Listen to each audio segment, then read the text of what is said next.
Your heart suddenly takes off like a hummingbird while you're just sitting on the couch. Is it a panic attack, or is it atrial fibrillation?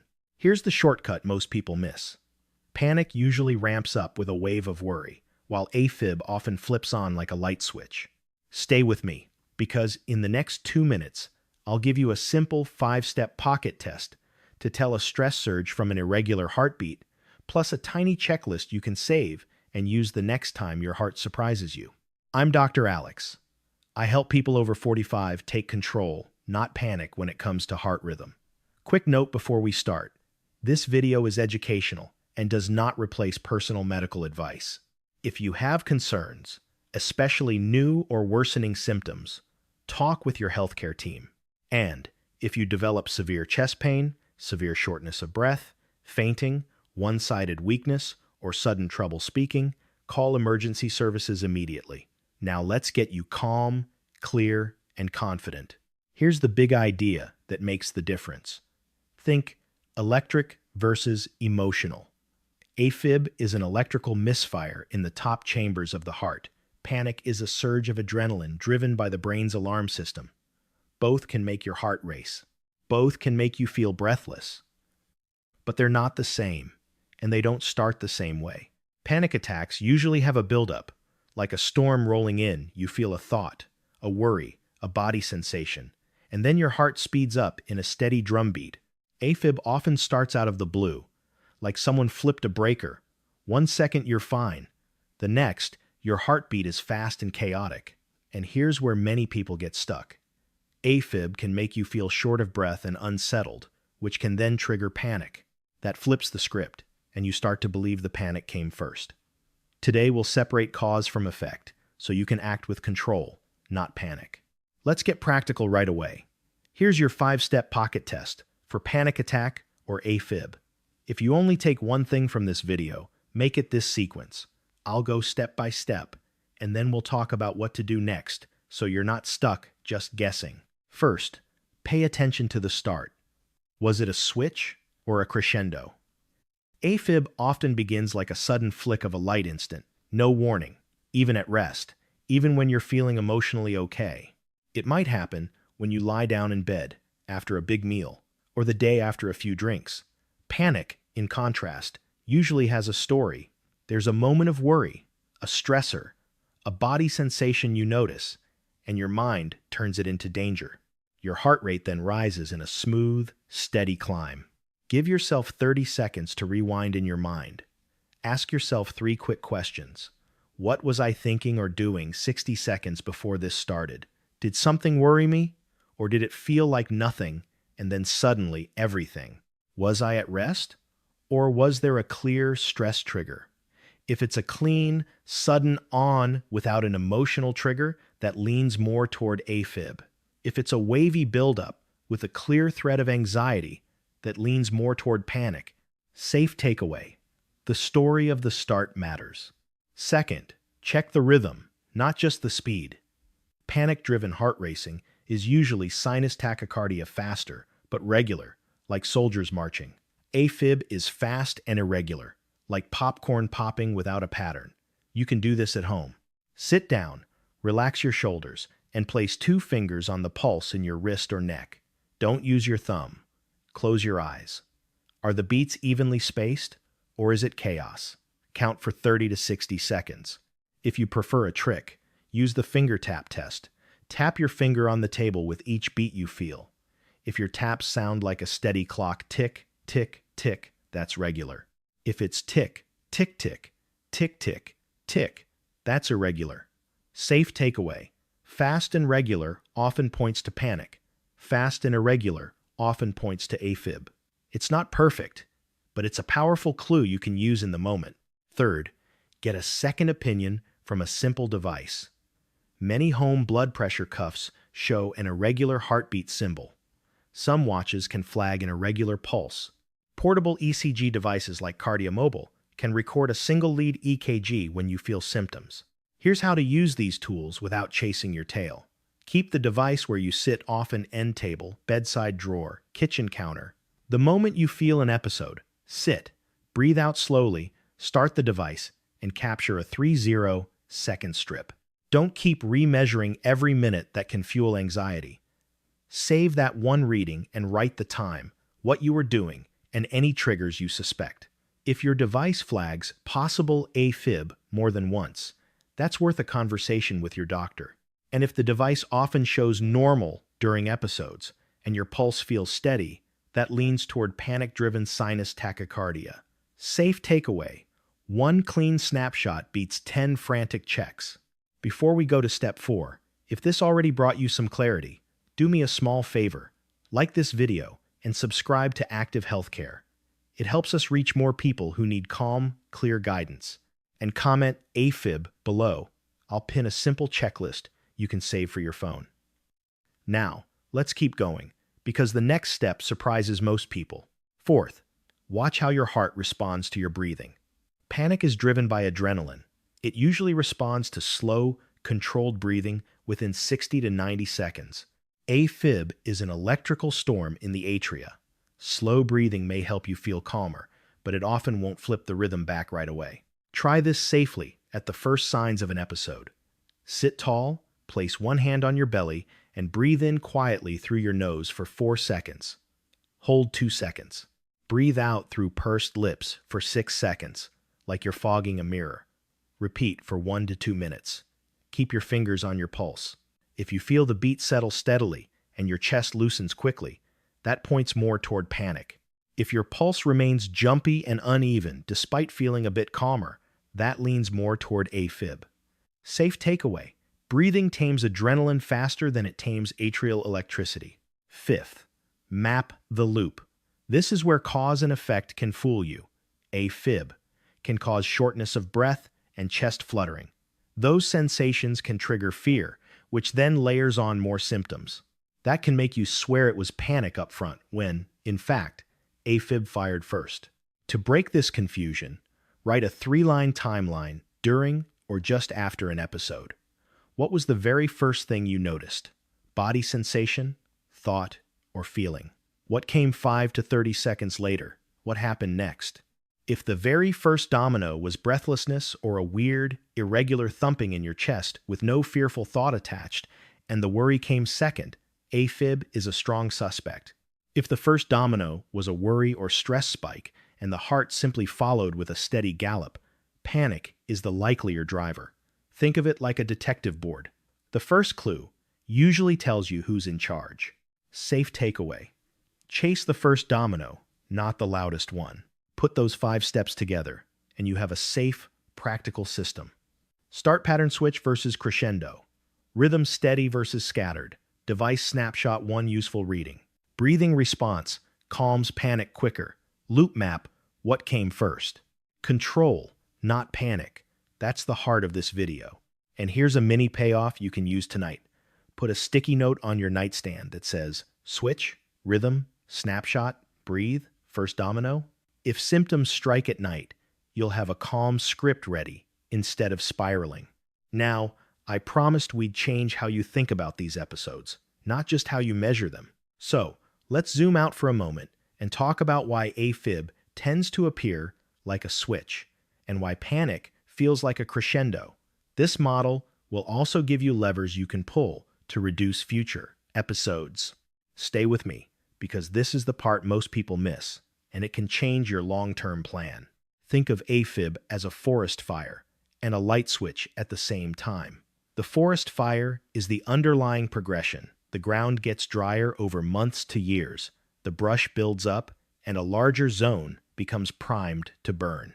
In the heart, that dry forest is extra stretch in the atria, low-grade inflammation, and microscopic scarring that make it easier for stray sparks to catch. The light switch is the trigger, a single spark that sets off a burst of chaotic electrical activity. So, you get sudden on events because the switch flips, but the reason it flips so easily is the background dryness. Panic is different.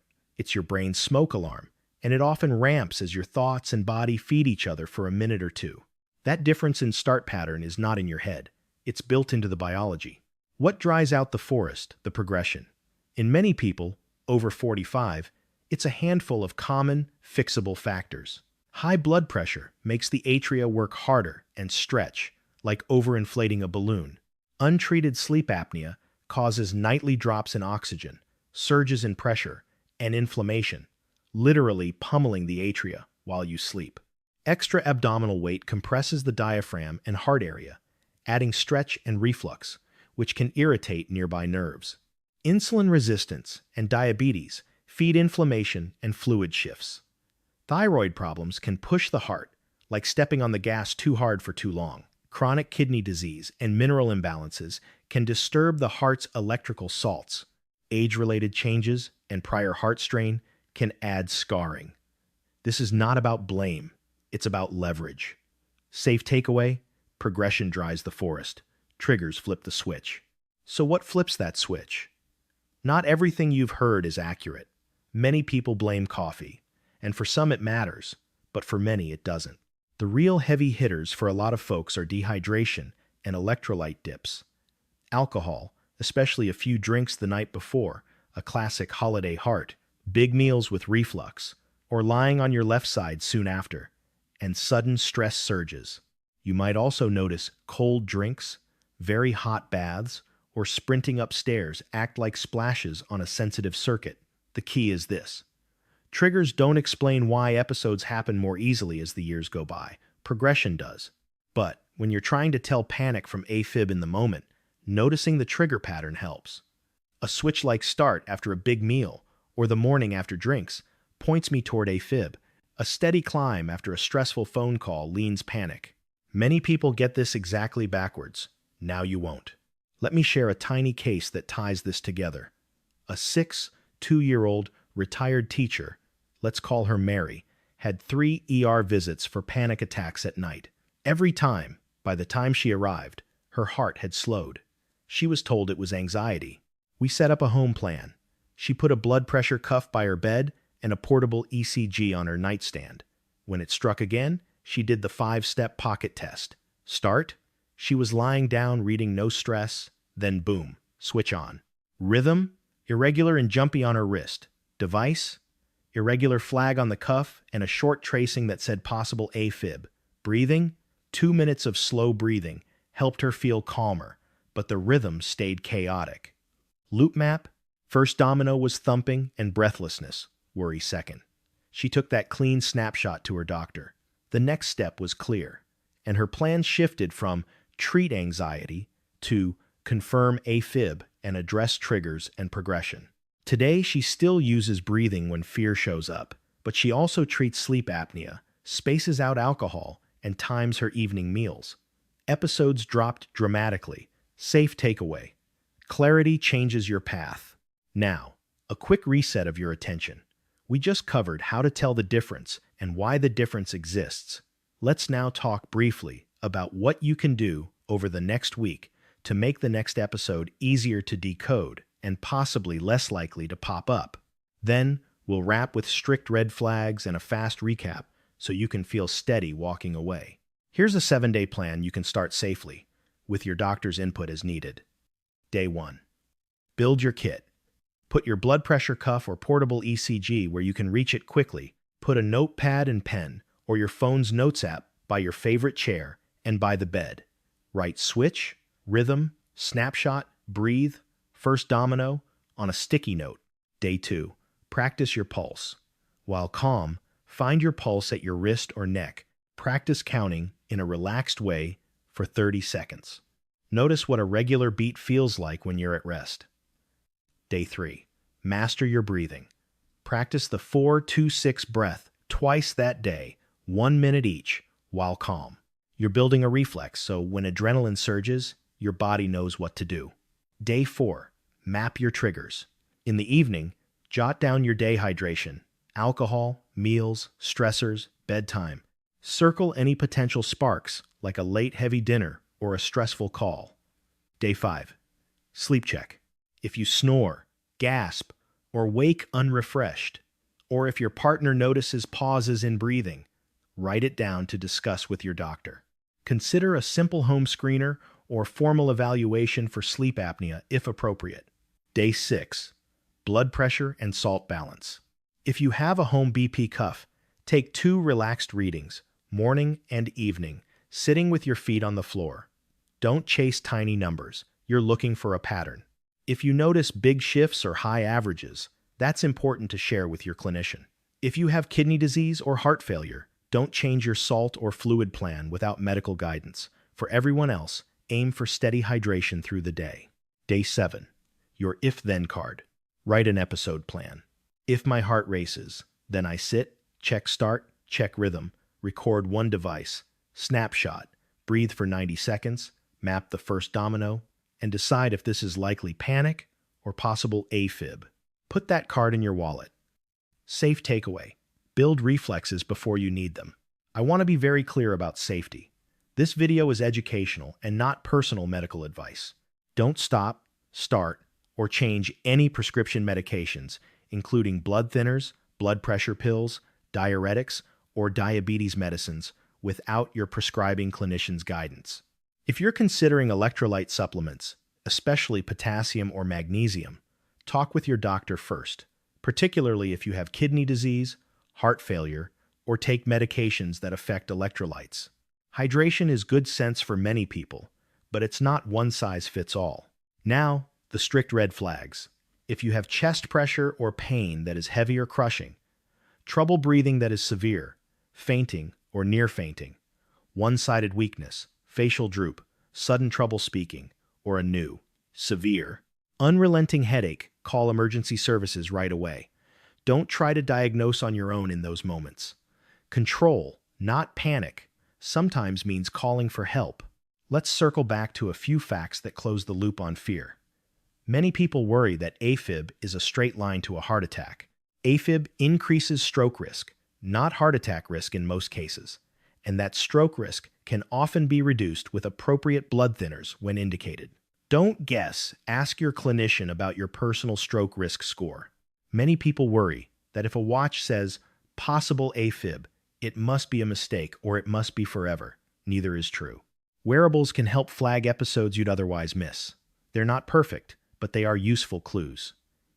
AFib itself often comes and goes early on. Capturing a few clean episodes allows your team to confirm the rhythm and build an appropriate plan. There's also a common belief that if you feel breathless and panicky, it must have started in your head. Not so. Remember the loop. AFib can make you short of breath. Your mind notices, and the alarm sounds. You feel fear. The combination feels like panic first, but the electrical misfire was the first domino. That's why your 5-step pocket test is so powerful. Start pattern, rhythm pattern, device snapshot, breathing response, loop map. With practice, you'll separate these paths in real time. I also want to leave you with the progression versus triggers lens, because it helps you pick your battles. Progression drives the forest. High blood pressure, sleep apnea, extra abdominal weight, insulin resistance, thyroid issues, kidney-related electrolyte shifts, age-related scarring, and long-term inflammation. The micro protocol there is to nudge those levers steadily with your care team. Keep blood pressure in a healthy range. Screen and treat sleep apnea if suspected. Walk daily and aim for gradual weight loss if needed. Steady, earlier dinners to reduce reflux. Labs for thyroid and electrolytes when appropriate, and regular follow-up. Triggers flip the switch. Dehydration, alcohol, big meals, lying flat right after eating, sudden stress spikes. The micro protocol there is tactical. Sip water through the day rather than chugging late. Space or limit alcohol, especially in the evening. Give yourself 2 to 3 hours between dinner and bed, and go for a gentle post-meal stroll.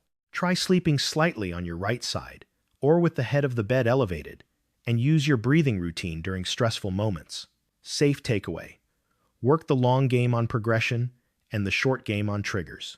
Let me give you one more mini payoff you can use anytime you feel on edge. I call it sit, sip, breathe, check. If your heart surprises you, sit down with support. Sip a bit of room temperature water, especially if you've been busy and may be dry. Breathe with the 4-2-6 rhythm for 90 seconds. Check your pulse pattern for 30 to 60 seconds. Decide if this feels like a steady gallop, more likely panic, or a scattered drum, more likely AFib. Take one device snapshot, if you have it handy. Then return to your day. Or, if symptoms are severe or concerning, seek care. Control, not panic. If you've ever felt embarrassed or brushed off by the label panic, I want you to hear this clearly. Your symptoms are real. Your experience is valid. Our job is to sort the biology so you get the right plan. Sometimes both things happen together. A brain alarm on top of a heart rhythm change. That's okay. You can manage both. Calming your nervous system and clarifying your rhythm are not either or.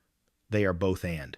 All right, let's pull it all together in a tight recap you can remember. Panic surge versus AFib episode.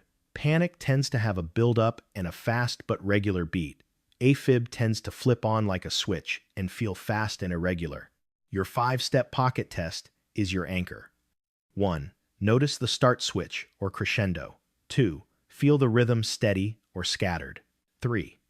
Take one device snapshot. Don't chase a dozen readings. 4. Breathe for 60 to 90 seconds. Panic often settles quickly. 5. Map the loop. What was the very first domino? Alongside this, remember the model. Progression dries the forest. Triggers flip the switch. Tackle blood pressure, sleep apnea, weight, and inflammation with your team. Be strategic about hydration, alcohol, big meals, and bedtime posture. Use sit, sip, breathe, check in the moment. And write your if-then card so your future self has a calm script when it counts. Before we close, a final reminder of safety. This is educational content and not personal medical advice. Don't stop or change your medications, especially blood thinners, blood pressure pills, diuretics, or diabetes meds, without talking to your clinician. If you're considering supplements, particularly potassium or magnesium, get medical guidance first, especially if you have kidney issues or heart failure. And if you have red flag symptoms, severe chest pain, severe shortness of breath, fainting, one-sided weakness, facial droop, sudden trouble, speaking don't wait, call emergency services. If this helped you get clearer and calmer, please like the video and subscribe to Active Healthcare. It really does help more people find trustworthy guidance. And comment AFib below. I'll pin a simple, phone-friendly checklist with the 5-step pocket test and the sit, sip, breathe, check plan.